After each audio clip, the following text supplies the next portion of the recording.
hit that button on vibes. I don't have a clue when I would use my free hit. Haaland is the one we're talking about. Haaland is the man. He is the boy, and here are his best fixtures. Hello and welcome to the Stick to FPL podcast Game Week 7 episode. And after an absolute monster haul from Mr. Erling Haaland, we will be asking the questions. What should we be doing with the remainder of our chips? And if you didn't triple captain Haaland, well, there's some more opportunities. Don't worry about that. I am joined as always by my good friend FPL Sim. How are you doing today, Sim? I'm feeling good. I'm feeling colourful. Yeah. We're both feeling colourful today. Very bright football shirts today for the video audience. And for the audio audience, you're just going to have to trust us. The colours are bright.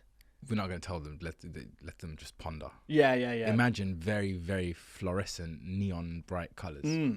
Yeah. Those are the football shirts.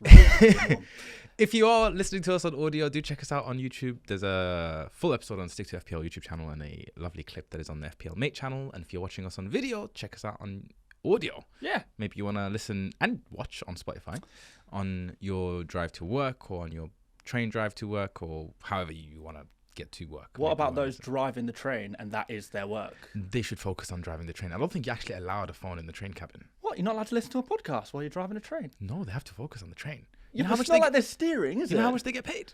A lot, to be fair. But they don't have to steer anywhere. It just kind of goes, right? I think it's a safety thing, right? Imagine something happens and the guy was on his phone. Yeah, true. He misses a red light or something. There would be some insurance issues, I imagine. Although I'm also pretty sure that the brakes in response to red lights are automatic. Right. So they kind of just sit there. So what do train drivers actually do? Just argue with unions.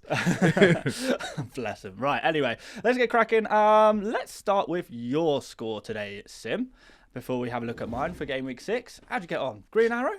I had a pretty solid green arrow. Well, nice. I've got to survive Grealish and die and hopefully get something from Diouf. So I'm hoping a bit of new manager bounce over at West Ham can give me some points today. Obviously, we're recording on a Monday. But pretty good green arrow. I made 4 transfers for a -8 this game week. I did notice. Wow. And I played the triple captain. And I'm up something stupid on my -8. Like, I think I'm 20 points up, not counting the captaincy. Wow. So, yeah, very good. I think one of the rarest occasions where early transfers forcing me to do a hit saved me. Because if I didn't do the 2 early transfers, which were Jared Bowen and Mo Salah up to Erling Haaland and Semenyo, I would have had 2 free transfers, found out that Palmer was out, and thought, okay, I'm like having Salah as a captain this week isn't the end of the world. Let me just keep that and deal with Aït-Nouri and Palmer. But alas, I did make those early transfers. I was then left with about a player or two. I was 1 player short from my starting 11. I really wanted Foden. I wanted Senesi as well. And there's no other midfielder that I kind of fancied for that week. I mean, Foden got 1 point anyway, so it's not like I won there. But I ended up doing a -8 to bring in Senesi and Foden for Aït-Nouri and Palmer, which I mean it's been lovely. Obviously, Senesi and Palmer combined for 8 points, so kind of broke even from that. But considering that Haaland and Semenyo were also part of that -8, combining for something like 55 points with the triple captain.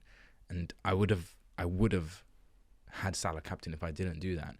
I'm very happy with that. A bit of jam and a bit of aggression never hurt anybody. No, I certainly didn't. So you made basically 2 early transfers, then thought, oh crap, I need to make 2 more. I only had to make 1, but I wanted Foden. Right. And because I had Triple City already, I had to sell Aït-Nouri to do that. Foden's a super interesting one. Do you feel a little bit disappointed by that so far? I think I was unlucky this week. Yeah. Esteve, who's on my bench, scored 2 own goals, both of them taking a goal off both of my Man City midfielders. Or Reinders and Foden. Yeah. So Esteve kind of robbed me of points this week. Glad that he's on my bench with a -2 because he had DEFCON. So yeah, I mean, I'm fairly content with that pick. I don't feel like Mamouche is that close unless I've missed something. No, I don't think he's particularly close. It's a nice thing to suggest he's going to be back immediately. So yeah. Foden should be good for now, at least. And Foden looks like he's playing with a lot of confidence at the moment, which is a good Foden and a very streaky Foden. Obviously blanked this week, but he's been doing well in all comps over the last few game weeks. So Yeah, fairly happy with that. Obviously, if it's a problem, I'm happy to change it, but my attack feels so set right now. Yeah, I mean, there's not really too much change you can make there. I mean, maybe some concern around Gakpo with the benching last week. Is that going to continue? I don't think that's going to happen again. So, been listening to a bit of analysis on the tactical setup during that game. Essentially, Wirtz was played left wing, but he was playing in like a bit of a box midfield, which really didn't work. So much so that Gakpo was brought on at half time. So I don't think that's really an issue at the moment. I'm not sure that Ekitike is going to cause a mad problem for Gakpo either. I feel like Gakpo is going to start the next few. I have seen like little whispers of like a 4-1-2-1-2 formation with Ekitike and Isak playing in front of Wirtz. Who knows where Salah and Gakpo played? They play on then the wingers on the outside of that, then just one defensive midfielder. All seems a bit wacky, but yeah. I think he goes back to the tried and trusted, and Gakpo fits that mold. But if he needs to go, I mean, like, I'd love Sarr in a few game weeks, for example. So, yeah, for sure. All right, well, let's have a look at your team, how you're looking for game week 7. So there's presumably no changes in the forward line, but go for your team anyway. This is how Fantasy Football Hub, by the way, has set up your team for this week. This is your recommended lineup according to their algorithm. If you want to check out that, of course, you can use the link in the description to see what Fantasy Football Hub thinks you should do with your lineup each and every week. But any changes, or is this kind of what you had in mind anyway? So, no, I think Fantasy Football have done a great job with this. I'm currently lined up, just for the benefit of the audio listeners, Sanchez in goal, Senesi, Richards and Pedro Porro in defence, Semenyo, Mbeumo, Foden, Reinders. I really struggle with that name. Reinders. I think just Reinders. Reinders. Yeah. But there's an I in there. Yeah, and a J. And a J. Yeah, the Dutch do letters funny. Yeah. Cody Gakpo. There you go. Now you get it. Now we're there. Haaland and João Pedro up front, and on the bench I've got Dubravka, Esteve, Diouf and Morgan. Not Morgan Rogers, by the way. I am going to buy an Arsenal defender. Mm-hmm. I have a big problem. Yeah. The only player I want to sell to buy an Arsenal defender is Diouf. Yep. I've got loads of money in the bank to do it. But go on. Who do I bench from this team to facilitate Gabriel? I know who, because I'm going to be benching them this week. Who? Well, I'm going to have to save that for when we talk about my team. But actually, no, you know what? No, I'll just say now. It's João Pedro. Nutty. Is it? Okay, so we've got a game against Liverpool. We know João Pedro isn't exactly fully fit right now, carrying a little bit of a knock. He probably still plays 90 minutes every week anyway, because that just seems to be what's happening. And also, he hasn't taken a single shot in 4 games in all competitions now. So, difficult fixture, slight injury. He's on pens, though. He's not, though. Enzo is. I don't think Enzo's on pens. Yeah, I've heard different people say different things about this one. Enzo took a penalty whilst João Pedro was on the pitch, but other people were saying, okay, João Pedro just let Enzo take that one. So I get that. That is a concern. But the thing is, I'm not scared of Liverpool at home. No. It's like they're so get-attable. Yeah. But I have to play. I have to play Gabriel. I think I might have to bench Richards. You can't bench Richards. I think I have to. He's a legend. I know. He's a 4-point guarantee. Yeah. He kicks the ball and it's 4 points instantly. I don't know, but I need to make a call. I'm not opposed to benching one of the front 8. It's got to be Gakpo or João Pedro. Yeah. Maybe Reinders at a push. I think I'd be more inclined to bench Gakpo than João Pedro. Okay. Like, ownership is so brutal on João Pedro. That's very true. Yeah, it's super risky to bench him. But I think I'm going to do it, genuinely. I think I will do it. Should we take a look at your team? Yeah, let's go for it, man. Let's have a look at my scores first of all. Again, like I say, we are recording before the Monday game, and I don't have anyone. I don't have Njai. I don't have Tarkovsky, so could be in some degree of trouble there. But it's a 70-point week for me on the wild card. Oh my god, that bench. Yeah, I mean, that bench, you say. It's one player. It's Alderete. Damn! Yes. So I benched Alderete, but, let's come back to this in a second. Gabriel with the points, 13 points, last minute goal, bonus points. Defcon, he's actually doing well for Defcon recently as well, which is good fun. Senesi with the points there. Bruno with another penalty miss and another shocker score. Don't say I didn't warn you. Listen, it's like, let's look at the process here. He's 1 point away from Defcon.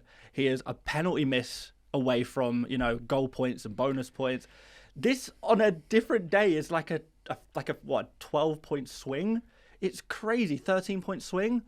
Absolutely mad. There's two players in FPL. One who is massively overperformed and another massively underperformed. Bruno is like 20 points short, 30 points short of where he should be. No, he's been getting dodgy penalties. It doesn't matter. You can't rely on this for points. No, you can't. But once it happens, you expect the points. Yeah, to be fair, he took my Burma assist as well. Yeah, well, there you go. And then you've got Gravenberg, who has got something like 4 attacking returns on something like 0.7 xGI, which is crazy. So, yeah, big overperformers, big underperformers. What are you going to do? That's variance for you. Semenyo coming in clutch first a week on the wild card. The rest of the team pretty much disappointed. Even Haaland feels like a disappointment when you captained him but didn't triple captain him. Oh, fair. Because certainly a lot of people had him triple captain. But I think just having Haaland was enough to boost you up the ranks EO-wise, for most people. It was like 120. Yeah, depending on your rank. If you were super high ranked, you're probably, only wanted Haaland to score if you triple captained him. But, 3 million or whatever, just owning Haaland is enough to get you some way up the leaderboard. So that's what happened. I think a successful wild card. I'm pretty happy with it. And, I think a big point was, for a lot of people, had they not wildcarded in game week 6, they wouldn't have had Gabriel. And that extra 16 points Haaland triple captain has got, Gabriel owners very much got a lot of those points back at the last minute there.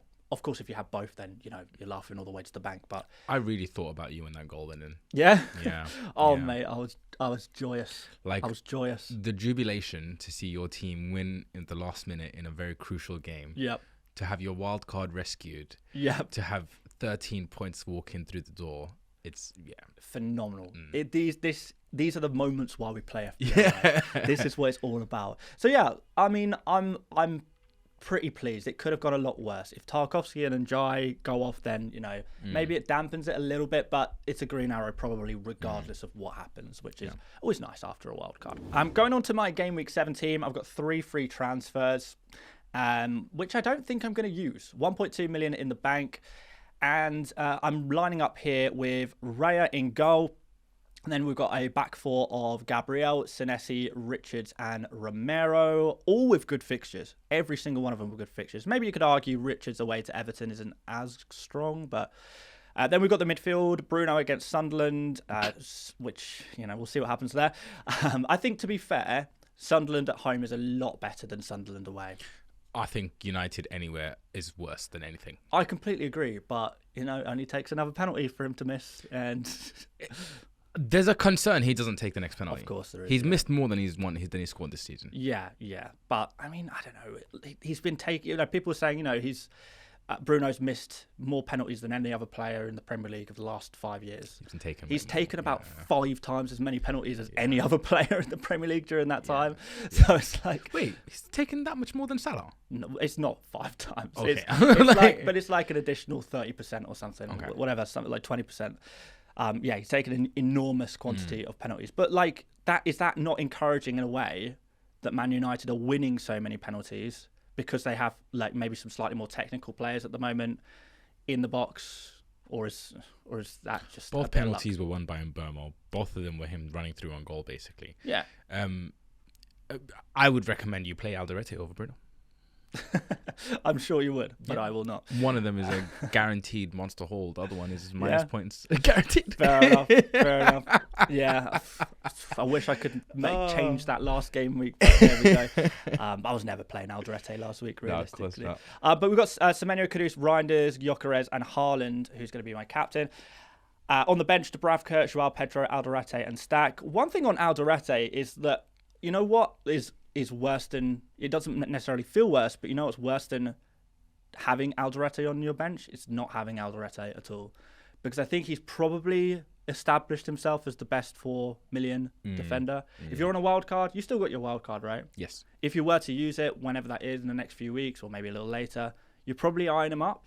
You know, I feel really connected to Esteve. You built that bond now over these 6 game weeks. Genuinely, I feel like I can rely on Esteve. Yeah. Like, he stays on the bench where he needs to stay on the bench. When he needs to come in, he delivers. Yeah. When I bench boost, he delivers. Like, you need that. Yeah, do you? I genuinely, I feel so connected to Esteve on like an emotional level that I would reconsider getting Alderete over him. But no, you're right. He's arguably the best 4.0 million option. Yeah. I think he's genuinely better than a lot of the 4.5s and maybe even 5s as well, because he's doing so well for DEFCON.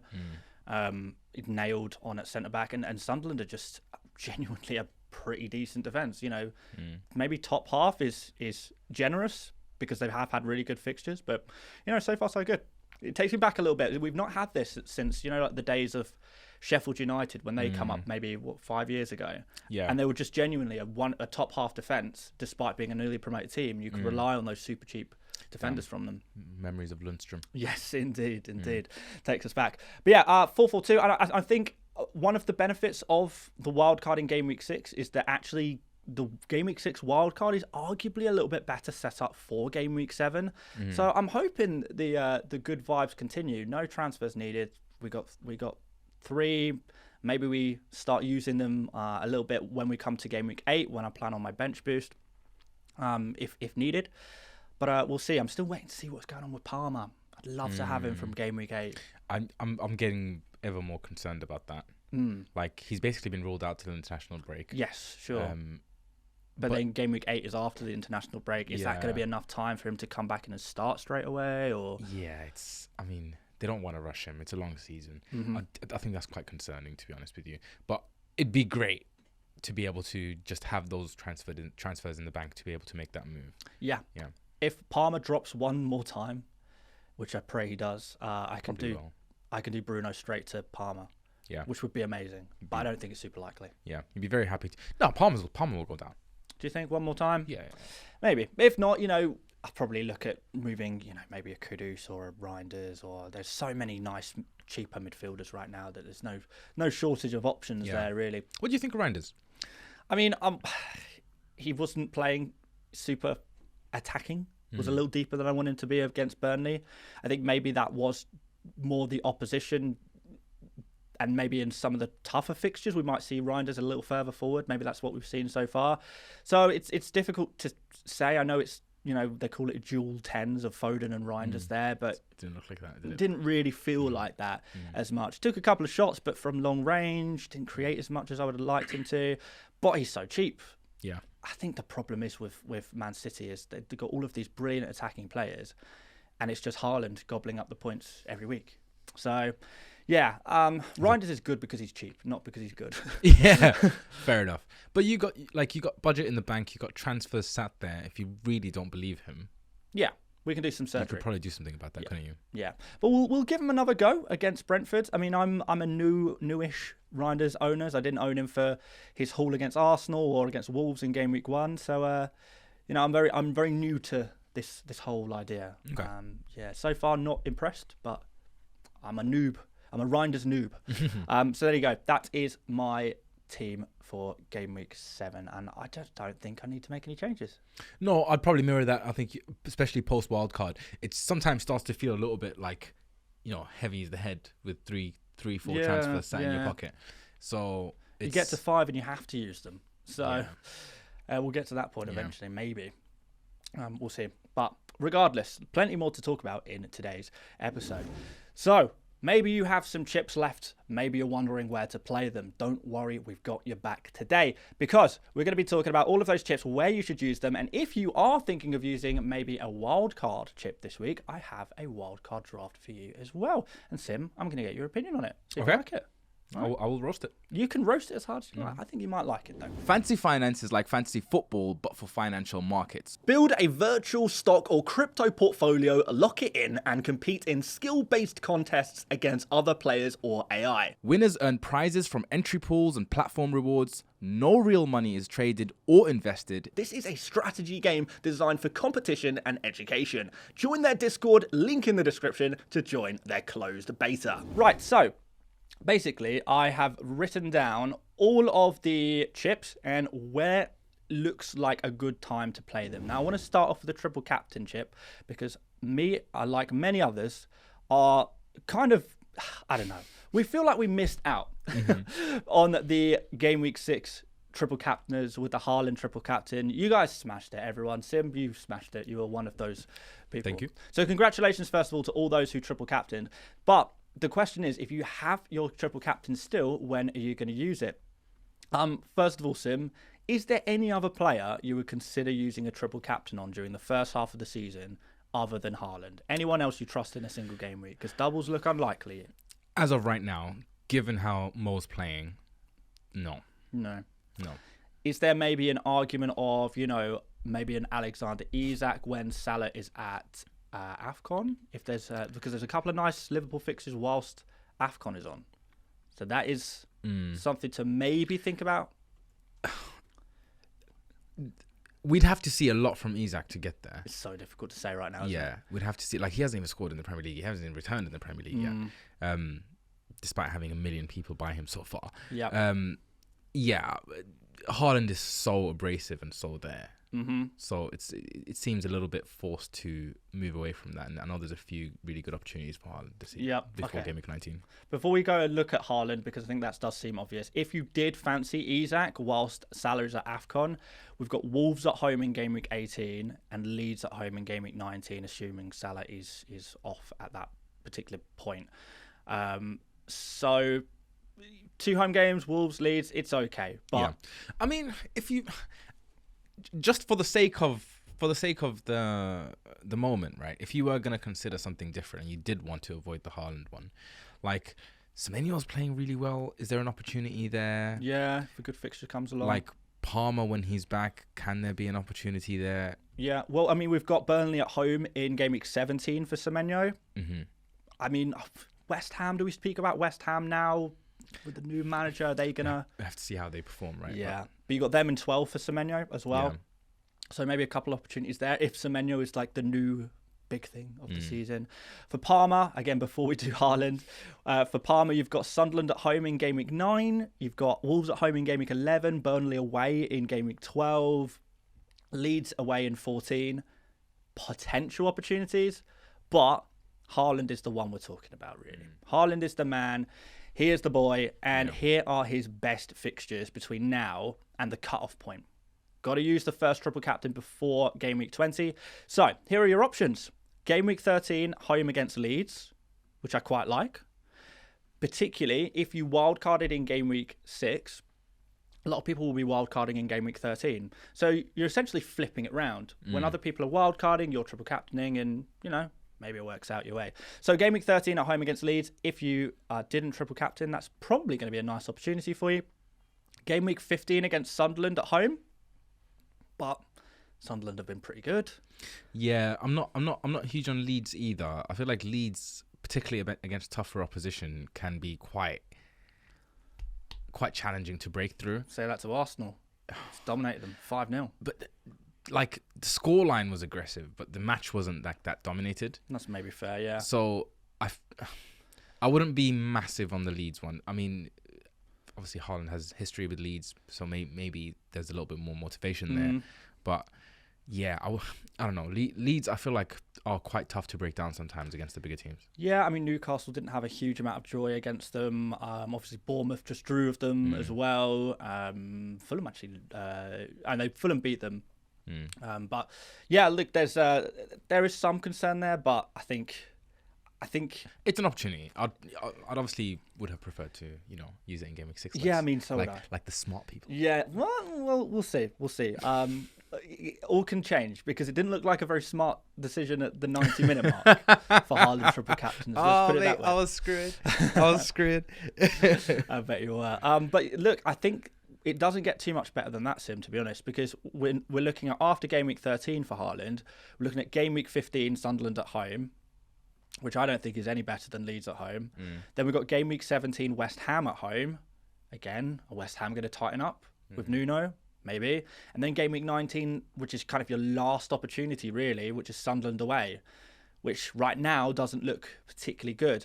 And I'm kind of looking through some of these other fixtures. If you're not going for one of them, you're looking at Everton at home game week 8, maybe. Bournemouth at home game week 10. Aston Villa away game week 9, maybe, if they still look poor. It doesn't really get much better than that. And I think this season, there isn't that many easy fixtures. Like there is Burnley, West Ham game weeks 1 through 5. Wolves. But that's already happened. Already played them. And then it's a whole bunch of teams that are, roughly as good as each other. Yeah. You'd have to basically pick between Leeds and Sunderland. I think so. And I think if you are picking one, it's Leeds in game week 13. I think I'd go Sunderland. What, a home in 15? Interesting. But then are you saying that because you're thinking of wildcarding in game week 13? No, I'm probably going to wildcard earlier than that. Are you? Yeah. Oh, interesting. Well, we'll look forward to that one. So, yeah, those are really your triple captain opportunities. I think I would go with Haaland game week 13. Sim, you fancy Haaland game week 15? Probably. Yeah. So, a couple of options. It's better than nothing. And, of course, there could be that a team suddenly comes into some horrible form. They look absolutely awful.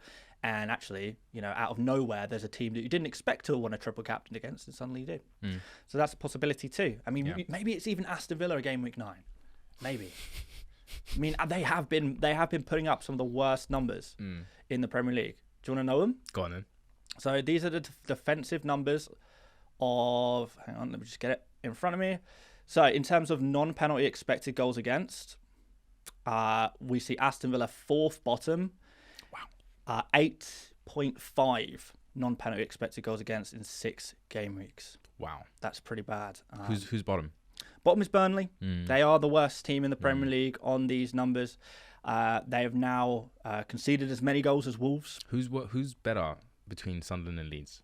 It's got to be Leeds, surely. It's got to be Sunderland, surely. But... For non-penalty expected goals against, they are relatively similar. 6.2 total so far for Sunderland, 6.5 total for Leeds. The difference being that Sunderland have kept the ball out of the back of the net twice as much. Yeah. More than twice as much. Yeah. So, yeah, maybe that will start to kind of, even out a little bit. But yeah, so difficult, man. So difficult. I think the Leeds one is the one. He's a Leeds boy. He's a Leeds born and bred. Is our Haaland. I think City are going to struggle with that game. Do you think? Yeah. Wow. The City just aren't very strong in midfield. They have so many midfielders. They have so many great midfielders. But look, they don't have strength in midfield. Well, like physicality. Yeah. You mean? Yeah. Oh, you say that. Rodri, Kovacic now back. Maybe. Is he going to play a midfield of Rodri, Kovacic, and Marmoush? Nico. Or Nico. Marmoush on one wing. Yeah, I don't see Kovacic playing that, to be honest with you. Rodri or Nico, whoever he feels like, most likely Rodri by then. Yeah. And then it'll be Foden and Reinders. And some silky guys on the wings. Yeah. I think they'll get bullied a little bit. Maybe. All right, so the next chip anyway is the bench boost, which is really difficult to say. For a lot of it, it's just going to be a case of when does your bench look good? Hit that button on vibes. But the other way of looking at it is thinking, when do the 4 million guys have the best fixtures? When does Dubravka have the best fixture? Where does Esteve or Alderete or Rodon, whoever you've got, these 4 million guys, when do they have their class fixture? And the answer to me seems to be game week 8 or 9. Because in game week 8, we have Leeds against Burnley, so the two newly promoted teams against each other. In game week 9, we see Burnley against Wolves, which is obviously another good fixture there. And game week 9, we also see Leeds against West Ham. So if you didn't want to play your Burnley versus your Leeds, you could always do game week 9 there. Unfortunately, Sunderland do not have a good fixture in game week 9 because that's going to be against Chelsea. But yeah, I think that's those are probably your best bets. I mean, I'm struggling to find another week.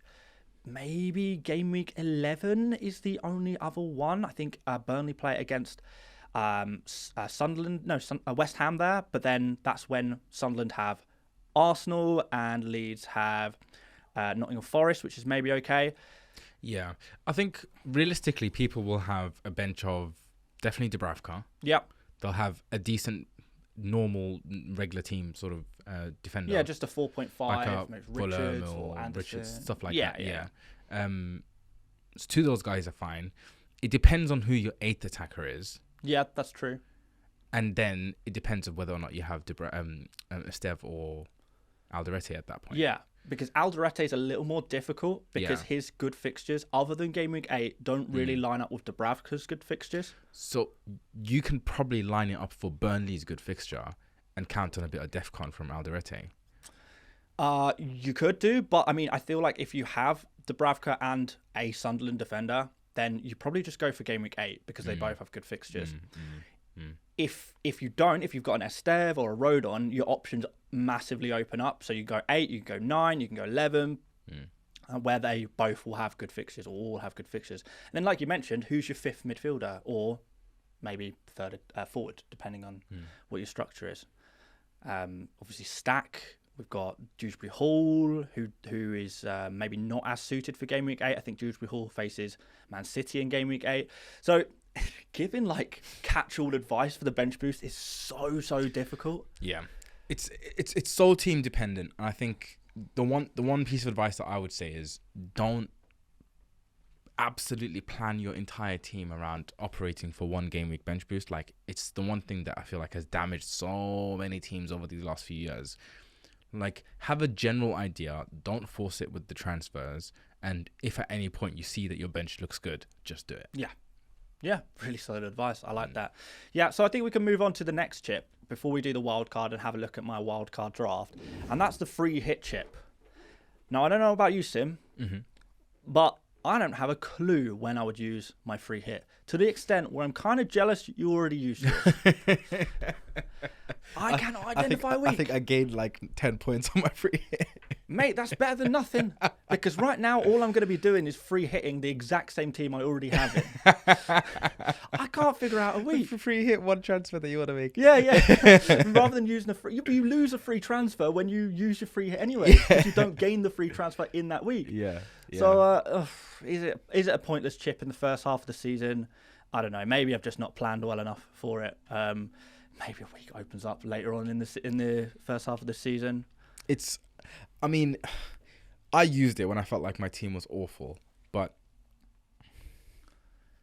I think now, given the players that people are picking on wildcards and stuff, there's not many awful sort of random weeks where your entire team is probably going to look bad. Yeah. It's tricky. Like, Arsenal's fixtures open up, then Chelsea's fixtures open up. Like, that's pretty comfortable to do with free transfers. Yep. I think City open up towards game week 13, 13, something like that. So it's same with Liverpool. Yeah, there's no mega thing unless if you don't like a Haaland captain for one of those weeks and you want to go for a Salah. I think that's probably when the best. You don't have Haaland, and you want to bring a Salah for 1 week only. Yeah. I think that's probably the only real thing. What's Salah's like critical fixture between now and then? Let's have a look through these. There's a couple. So we've got West Ham in game week 13, but as we discussed, we don't know if we love that anymore. Then it's like Sunderland at home, Leeds away in 14 and 15. So there's this really... At that point, you probably want to buy him. Yeah, but it's like what we may have thought a couple of weeks ago about, West Ham, Sunderland, Leeds. Now, is that going to change? By the time we get to game week 13, what will our opinion be on these fixtures? Maybe not as positive as maybe previously. Maybe we're looking at game week 12 against Nottingham Forest, and actually that's the nicer one than West Ham, Sunderland and Leeds, possibly. So, yeah, I think for me, as a free hit hoarder, I would say, I'm basically counting on one of two things happening. One, I have like some kind of injury suspension crisis in my team that I think is going to resolve itself within a week, which is super unlikely. But, it can happen. And in which case, a free hit's nice to have in your back pocket. Or two, the incredibly unlikely event of a storm hitting the United Kingdom, postponing game after game after game. Oh, God. Creating a fabulous double game week that no one saw coming. Well, you saved it for the right season. Did I? Yeah, what's the weather like this autumn year? and winter's coming, isn't it? You didn't save it for the summer. Well, that's true. I thought you meant season as in Premier League season. No. I meant literal the season that we're entering. Yeah, true. But like these things, I know it has happened like recently. I think, was it last year? It happened. It was a few years ago now. I think it was last year it happened. It was a storm? Yeah, cancelled a game last year. Was it Spurs against someone? I can't remember now. But yeah, but don't recall that. But prior to that, it hadn't happened in like 5 years. A weather postponement is so rare. So yeah, these are not likely scenarios. But look, if they do somehow happen, you know, these are the kind of bouts of luck that maybe you need to do well in FPL. So we'll see. So yeah, no free hit advice, unfortunately, guys. There we go. Wildcard windows. So Game Week 13 we've spoken about a little already as a wildcard window, and I think that's just because it's when Man City and Liverpool have such good fixtures, and it's very difficult to load up on Man City and Liverpool players, you know, using free transfers alone because they are so expensive and they do require a lot of restructuring. So for people like me without a wild card, I'm thinking I need to make sure I've got, you know, 4, at least 3, some free transfers to deal with that, maybe even take a hit if I need to. But if you have a wild card and you're willing to wait that long, maybe that solves it instead. Yeah, I mean, the wild card is probably the one chip that you should plan a lot more for. The other chips, I feel like it's easy to derail what's happening with your team. So, yeah, it's one that I haven't given huge thought as of now, just because I'm quite comfortable with where my team was. I was strongly considering it for Game Week 6, actually. Just because I wasn't quite happy with what my team looked like, because I was also taking a -8 that week. But, yeah, I'm not strongly leaning either way. I think I'm going to have to see what my team look like and what my plans in terms of transfers are going to look like leading up to that, because that's going to kind of change the direction I'm going to go in. Okay, sure. The other wildcard opportunities I'm a little short on, to be honest, other than, you know, Game Week 7, which is when Arsenal, they have their nice fixture swing right now. I mean, if your name's Gabriel, it already started. But if your name's Raya and Gyökeres, who are in a lot of people's Game Week 6 wildcard tiers, it very much has not started yet, their lovely run. So, if you are targeting a wildcard in Game Week 7, this is what I've got for you. So let me read through the team, and then we'll get your opinion on this one, Sim. It's not super different to the Game Week 6 wildcard, but it is a little bit. And I should note that this team has a huge amount of money in the bank, for basically an opportunity to get Palmer, if required. And also, who else are you picking at 10-ish million? Who? Come on, man. All the 5.5, 6.5s are just as good right now. So we've got Raya in goal. We've got Gabriel there to double up on the Arsenal defence, because I do prefer these fixtures for Arsenal defenders to attackers. Then we've got Senesi and Richards, the DEFCON masters. Then in midfield, we've got Semenyo, of course. Who else? Kudus, who's got another couple of good fixtures against Leeds and Aston Villa. Potential view to move him to a Parma in Game Week 8, 9, depending on where you want to go for that. We've got Minter here, who I think is coming into some good form. 2 attacking returns in 2. We've got Wolves up next. Not bad. Ismail Assar, who I'm a huge fanboy of. Good to see him back and scoring already against Liverpool. I think we'll all be looking at him very soon. I don't love the fixtures for Sarr, but he's that fixture-proof guy, you know? It's just the next few, isn't it? Yeah. It's the next 3, really. Yeah. But the great thing is with FPL now is because of all of the DEFCON defenders and what have you, you can just switch to a 4 at the back when you feel one of your attackers has a poor fixture. We've got Jadon Anthony, who I love that pick. I'm telling you, I've had my eye on him since Game Week 1. Someone said to me, I think it was when Burnley were about to play Man United, Game Week 3. They said, I hate Man United. I just want to pick a player who is going to score against Man United. Who do you think it'll be? I said, first 2 game weeks for Burnley. Like the look of Jadon Anthony, actually. He seems to be doing it all. lo and behold, he did score against Manchester United. Would I ever pick him in my team at that point? Nope. No way. Nope. He's a newly promoted guy. Like, I'm not touching him. But since then, he's not slowed down. Gone from strength to strength to strength. He looks like he looks the Haaland of Burnley. That's what I'm going to call him, the Haaland of Burnley, because everything he's on the end of. He is a points vacuum in that team. Yeah. Anytime Burnley score, he's done something. You know he's involved. Done something. Yeah. You know he's involved. I like the pick.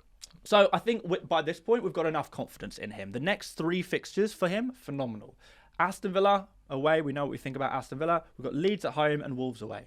If you're going to go for Anthony, now is the moment to do it. And if you're on a wild card, why not? Why not? He's 5.6 million. Cheap.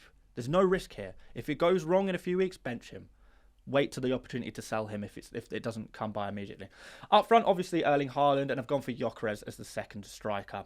Not really too many other forwards really sticking out to me at the moment. So we've gone to Bravka on the bench, but for our third forward, we've gone for Thiago, who has that fixture against West Ham next week. So I wonder if he's playable for that. For 6 million, I think you can take him in and out of your team a little bit. There is potential to bench boost this team in Game Week 8. Potentially. And we've got Alderete and Anderson completing the bench as those other two cheap-ish defenders, I suppose. So, bench boostable in Game Week 8. Anderson against Arsenal, really the only difficult fixture in Game Week 8, unless you want to count Minter at home to Newcastle. I think this is a team I would be looking to wildcard into if I had a wildcard this week and I was unhappy with my team. So, Sim, what do you reckon, mate? This is mighty edgy of you. Yeah? This is a very edgy team. This is very uncharacteristic. Oh, you like it then? I think this is a great team. This might be a little too edgy for me. Really? Yeah. I mean, you've got Anthony and you've got Minter in there.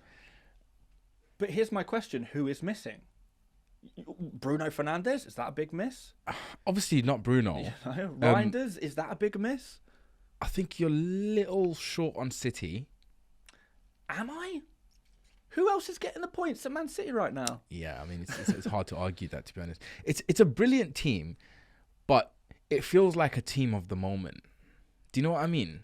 Like, these guys are all great, and it's hard to argue against them, but the expensive players eventually show why they're expensive players. Sure, I agree. And I think I would want at least one midfielder in there that was a little bit more pricey. Well, you have that 4.5 in the bank. Yeah. And I think maybe the idea of this team is, whilst I am clueless which expensive midfielder to buy, maybe just hold the money in the bank until you can figure it out. Yeah, not like these guys are. And, you know, that maybe is Thiago to Isak as well. It's not just the midfielders. Yeah, no, 100% or agree. Gyökeres potentially. Yeah, I don't think Isak is 10.7 now. No. He's gone up, hasn't he, to 10.6? Yeah. 10.6. Yeah. Yeah, but this is based on a 100 million budget. So if you had a little more, then maybe you could probably figure it out. Yeah. Yeah. No, I mean, look, the team is brilliant. I think. Yeah, I would strongly consider that midfield option. But yeah, there's not really a huge person in there. I mean, what's Everton's fixtures look like? Could you go for an Ndiaye or a Grealish? I mean, I don't like after the West Ham game, which is being played like obviously this evening as we record this. You got Crystal Palace, Man City, Spurs, Sunderland away from home, Fulham, Man United, Newcastle, Bournemouth. Outside of Man United in Game Week 12, where is the good fixture for Everton? I don't see it. I love that Sunderland are now considered a challenging prospect away from home. Listen, this is where we're at right now. You know what? Listen, you're right. It's the reality. I don't like that you don't have João Pedro. I know you're not a fan of him, but I don't like that. I think João Pedro is something that I would want to consider. Sure. Just to cover the points. Yeah. This team is very differential as it stands. So I think swings could hurt you quite a lot. And you know what I'm considering? If I was on a wild card, I think I would have triple Arsenal defense. You would? Yeah. I think I would add Timber to this. Okay, I'm not against that. Yeah. I'm not against that. But I think the issue for that is that there's so many like DEFCON machines that I just love and want to fit in. I struggled really who to drop. I guess it would be Anderson. If any. It'd be Anderson and be benching Richards, basically. Yeah, that would make sense. So you reckon João Pedro could definitely find his way into this team, a second Arsenal defender. I like both of those suggestions. the big question is, if you are going to go for that big, expensive midfielder, who would you go for in this team? I guess you replace Minter or Kudus, maybe, right? Yeah. Kudus, I don't know how to feel about anymore. Minter feels like a very exciting pick. It'd be one of them two or Anthony, obviously. Okay. But who's standing out to you?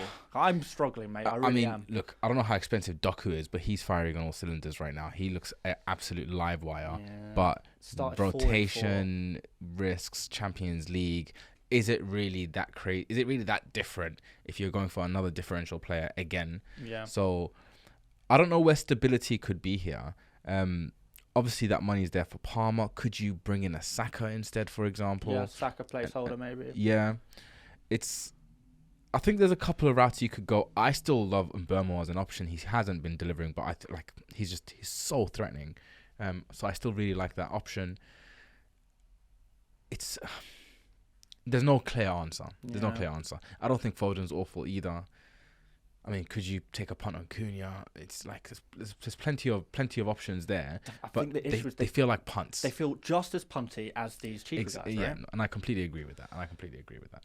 Cool. Well, anyway, guys, those are your chip options as far as we can see it right now. But let us know what your chip strategy is going to be for the rest of the season. Is there anything you feel we've missed out or not spoken about? We'd love to hear from you guys. Do let us know in the comments. Right. With that said and done, we can, at this point, move on to Differential of the Week. Yes. Have you got one? I do. Yeah? And I have a feeling we've gone for the same one. I also thought that, so I bought a spare. Oh, I also bought a spare. Oh, you did? Oh, nice. Imagine if our two were the same two. All right, well, before we talk about that, we should say that our scores last week were pitiful. Yes. I picked Gvardiol for 2 points against Burnley. Mm-hmm. You picked Cunha for 2 points against Brentford. Yes. So 2 points apiece. It's better than the 1 point that we maybe got from Xavi Simmons. 100% growth. Yes, it is. If this was a financial market, we'd be extremely pleased. We really would. Mm-hmm. And if we could double it again to 4 points this week, it's not so bad. Yeah, I hope you haven't picked a DEFCON defender. I haven't, no. I'll only pick a defender once every other week. Yeah. Just to be a little safer. So I have two. I have one I really want and one I also do want, but not as much. Did you not think there's loads of great options for Differential this week? Yeah, quite a lot. Yeah. You know what? I'm happy to go with either of mine, so I'll let you go first. Why don't we both say our reserve option first? Okay. At the same time? Go on then. Okay. 3, 2, 1. Xavi Simmons. Ah. Who's your main option? Anthony. Minter. Yours is your main option is Minter? Yeah. All right. Fine. It's yours. He was my backup, but you can have him. Sure. Okay. Talk us through Minter. Why do you like him? He seemed okay. Obviously, they were playing against the Chelsea with 10 men, but he seems so attacking at the moment. I was considering Mitoma as well. Forgotten man Mitoma, and I think Mitoma I don't know why he's not really thought. He's probably not talked about because he's not returning. But Mitoma once upon a time was a GOAT in FPL. Yeah, for sure. But right now Minter seems to be that man. Taking up really good positions. I don't know his XG and shot data, but would you like it? If you've got it, that'll be great. I have. Yeah, so what would you want? Last game week, we had 0.36 XG, 0.24 XA. Obviously got the assist in that game. Game prior to that, 0.74 XG in that game. So really nice. Which seems to be improving game on game. His kind of attacking output, which is nice to see. Yeah. Very nice fixture against Wolves. It feels like a really good moment, and I was considering Mitoma, and I was like, am I overthinking this on my drive here? I was like, not on my drive here. Before I set foot in the car, I took a look at the percentage ownership. Oh sure, okay, yeah, yes. and it was 2%. So I thought, you know what, Minter just seems like a lot more of the safer option out of the two. And if Mitoma hauls, I'll be very upset. Well, I mean, looking through the last few weeks, Mitoma has not been super involved, and Minter has been. Yeah. So I think you're along the right lines there. I like him as well. But yeah, I'm going to go for Anthony. We've spoken about him a little bit on the show already. For Burnley, he plays against Aston Villa this week, who, as we know, Aston Villa have not been super great recently. It's just, if we fancy Burnley to do something against Aston Villa, and I think we probably do, it's going to be our man Jaden. You're not feeling it? You think Aston Villa finally gonna, step up in this game? It's great that you've picked him because I'm so picking him in game week 8 against Leeds, where I think it's a much better fixture. Yeah, I mean it is. But I think I've got some other ideas for game week 8, but we'll save them. Okay, we'll save them. But yeah, Anthony with 4 goals and an assist now in 6 games is very impressive. Has been overperforming somewhat. 4 goals with 2.2 xg is an overperformance, but also 2.2 xg is really decent good amount numbers. of xg. Yeah. So even if you take out the goals, you look at just the xg in isolation, it still looks very strong.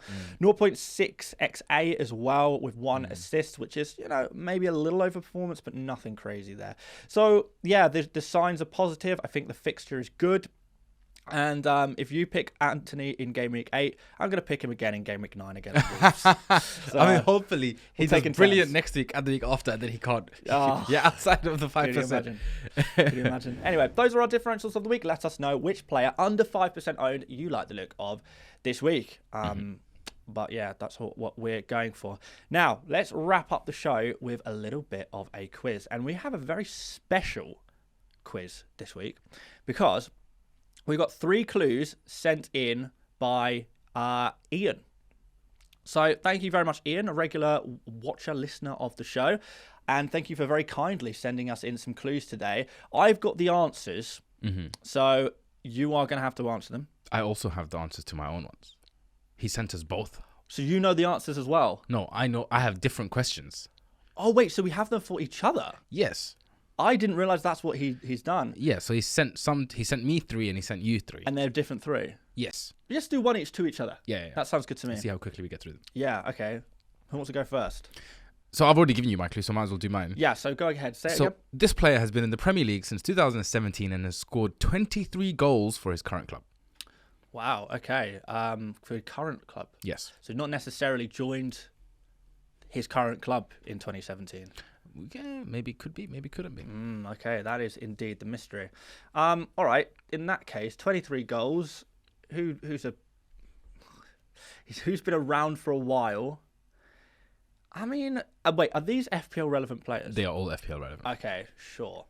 And not like Bernardo relevant. They're like really, really FPL relevant. Okay, sure. All right, I'm struggling a little bit here. I mean, why do I have I don't know, like a Solanke or someone like that? I think that's a really good shout, but he's not been in the Premier League since 2017. But has he? Like when he was playing for Chelsea, 2017 is 8 years ago. I feel like it's 3 years ago. 2017. Tell me about it. So it's got to be a little older than that still. Okay, well, Gonna have to press you for time here. All right, Bernardo Silva. No. Okay. Shall I finish my one? Yeah. Okay. Let's do one at a time. He has 52 international appearances with 20 goals. And he won the award for goal of the... Come on.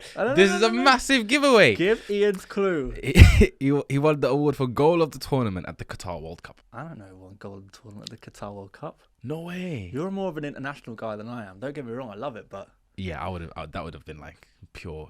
easily taken that. You would have watched this goal probably 10 times, right? Yeah. I probably only watched it twice. Still not bad. Yeah, okay. So, wow. So he's basically a goal every other game for his country. Plays for a Premier League team.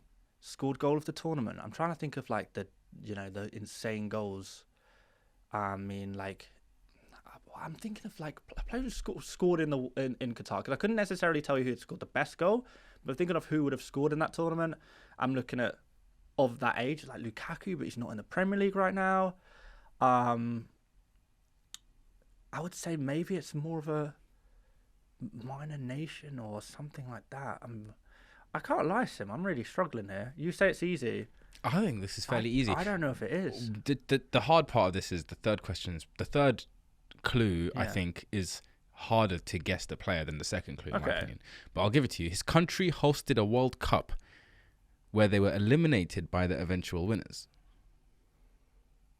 They hosted a World Cup. Well, I know all the hosts of the last. So, okay. So we're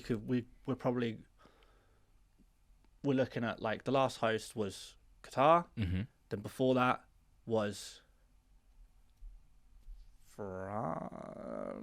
Why do I think France now? That's Euros. Maybe. Wait, no. France was 1998. 2018. I'm gonna go. 2018 was Russia. Okay, I'm going the wrong way. I need to go from 1998. Okay. So 1998 was France. 2002 was Korea, Japan. 2006 was Germany. 2010 was South Africa.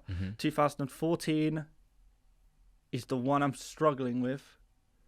But we've got a few nations there, to be fair. Nah, it's not going to be that far back. It's 2014.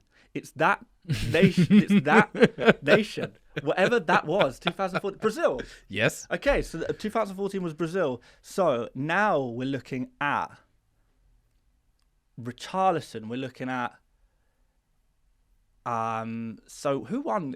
Oh, we know it's Brazil. We don't need to go any further. It's a player from Brazil. So Jesus, Richarlison is one of them. It can't be anyone else. It has to be one of those two. Richarlison was playing very, very regularly. And he scored that brilliant goal in the Qatar World Cup. It's Richarlison. It is indeed Richarlison. Oh, man. But, like, he's been in the Premier League since 2017. Everton, innit? I honestly, in my head, Richarlison's like 27, 26. He might... Hang on. How old is Richarlison? I need to verify this. Watford. Was he playing for Watford in the Premier League? Yeah, he was. Yeah, 2017. Wow. Watford. Yeah, he's only I thought 28. he was at Everton since 2017. He only joined Everton in 2018. Yeah. So Watford in 2017, like that did not clock in my mind. But yeah, we got there. We got there. Nice clue, Ian. Yeah, I like that. That was a thinker, but we got there. We figured it out. I might need a VAR on this because Wikipedia says that Richarlison only has 19 goals for Spurs, and the clue says 23. All comps? I've got all comps on Wikipedia. Wikipedia will say, won't it say the Premier League only? Did you look at the top right? Yeah. Premier League only. Oh, Yeah, really? League only. Okay. Yeah, you have to deep dive to get the all comps. Okay, go on then. Give me my clue. Cool. Right. Enjoyed that, Ian. Well done, mate. This clue. This player has 62 Premier League goals and made his debut in 2017. Oh, wow. Wait, I have 1, 2, 3, 4. I have 5 clues on this player. Really? Because he knows I'm awful at this. Yeah, because I always give you an extra 2 at the end. He knows us. He knows us. He's Ian, only giving me 3 for you. Yeah, Ian, you know, he is a true listener of the show. So one more time. 62 Premier League goals, and he made his debut in 2017. Okay, so we're not talking about a prolific player here. 2018, you said? 17. 2017. So in 8 years, he scored 60 goals. So we're talking about 12 to 15 goals a season. Premier League or all comps? Premier League. Premier League. Okay, so 12 to 15 goals is a solid return. He's had one mega season in there then. Maybe. Interesting. I'm going to go for Ollie Watkins. No, but that's not a bad guess. I feel like Ollie Watkins has not been in the Premier League that long. Yeah, he signed from Brentford to Villa probably like 19, 20. Yeah, something like that. Something like that. Okay. All right, clue number 2. He has played for one team his entire career. Oh. Yeah. Oh. One club man so far. Oh. Yeah, thrown a spanner. So I think what you can probably extrapolate from that is that, you know, obviously he in 2017 would have been like a teenager. Yeah. Like young. Yeah. That's throwing me. I thought he signed in 2017. No, and I believe that includes loans. I mean, it does include loans. So no, not even any loans anyway.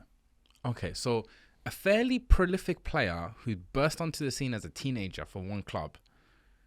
Ah! Oh, hello. Phil Foden. Correct. Thank you. Well done. In 2 clues, no less. Wow, well done. Well done. He's in your mind though, because he's in your team. No, because I'm trying to think of who's like that. There's not many players that fit that category. Yeah, but still, you've got to find it in the archives, which is the difficult part of this game. Okay. Well, we've got 2 more from Ian each, so I mean, maybe we save them for following shows. Okay. Yeah. Okay. I was happy to carry on. I think we're coming up an hour, to be honest, on the show. So yeah, let's wrap things up there, guys. Hopefully you did enjoy today's show. Do not forget, do not forget to check out Fantasy Football Hub and, of course, Fantasy Finance, the very, very generous supporters of this fine FPL show. Leave us a nice rating if you would like to. It really is appreciated. Leave a comment as well. All helps in the algorithm and what have you. I don't suppose you've got any final words for us today, Sim, or piece of advice, a joke, a story, anything really. Whew, I haven't been put on the spot like this for a while. Yeah, I know. I thought we'd bring it back. Yeah. It's been a while. Well, if you're struggling in life, don't struggle alone. And speak to someone. That's very genuine. Yes. Well, okay. On that note, thanks for listening, and don't make me laugh after that. Cheers, guys. Thanks to you for listening, and we'll be back next game week. See ya. Bye.